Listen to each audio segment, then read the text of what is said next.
Ndị be anyị daalụkwanụ. Nke a bụ oge nke ilu Igbo.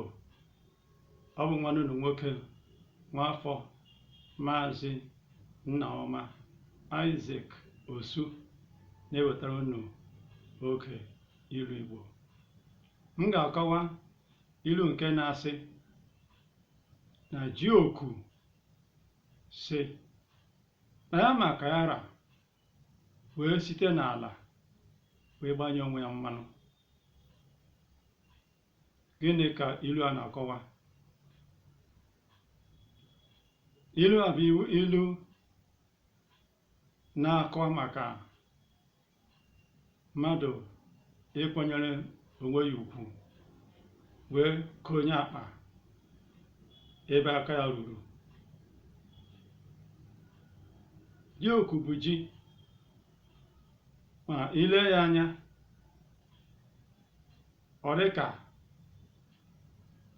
etere ya mmanụ.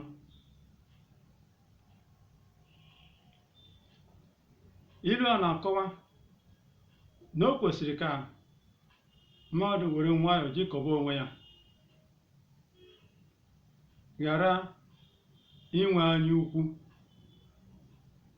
Mgbe ụfọdụ anya ukwu na-eduba n'izu ori, mgbe ụfọdụ ọ na-eduba na oke arịrịọ, ilebe ndị ọzọ anya n'iru, ọ tụkwasị ndị ọzọ obi, ịchọ enyemaka n'ụtụtụ, ehihie na abalị.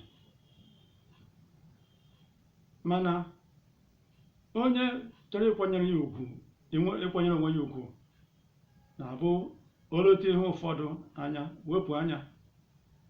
Mgbe ụfọdụ ọgụrụ na-agụ ya, were nwayọọ chịkọba onwe ya, ọ laruo be ya, ihe ọbụla chi ya nyere ya, ya were rie, kelee na ọrụ onwe ya. Mana onye bụ ụtụtụ ọtọ ile ndị ọzọ anya, aka aha otu, n'agbanyeghị ka ihe ga-esi mee n'ụwa, a ga na-enwekwa ndị ogbenye. Mana o nwere ogbenye na-akwanyere onwe ya ugwu, o nwere ogbenye ndị bụ ile ha anya ka ha si jikọba onwe ha, ha na-akpa agwa dị ka ọgaranya rijuru afọ.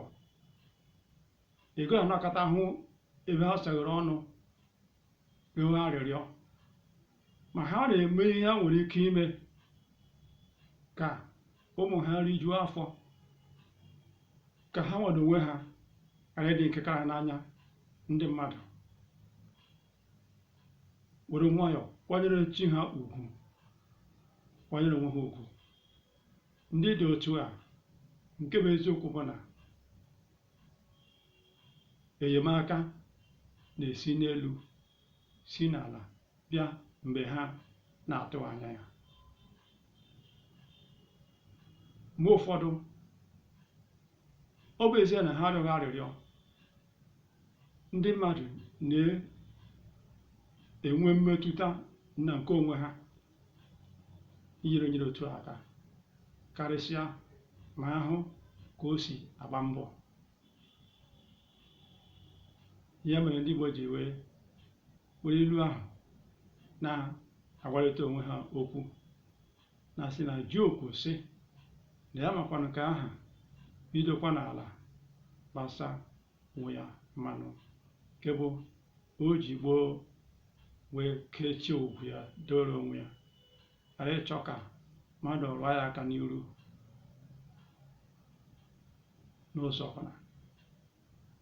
Nke a bụ ofu n'ime ihe ilu a na-akọwa. Ama m na ị ga-enwe otu uche nke gị, dịka m na-adị ekwubekwa, tinyekwa ya n'ebe ahụ, tụkwasị na nke a m nyere gị. Ọ gara otu a n'oge ọzọ. Ọ bụ Nnaọma Isaac Osu na-asị gị daalụ.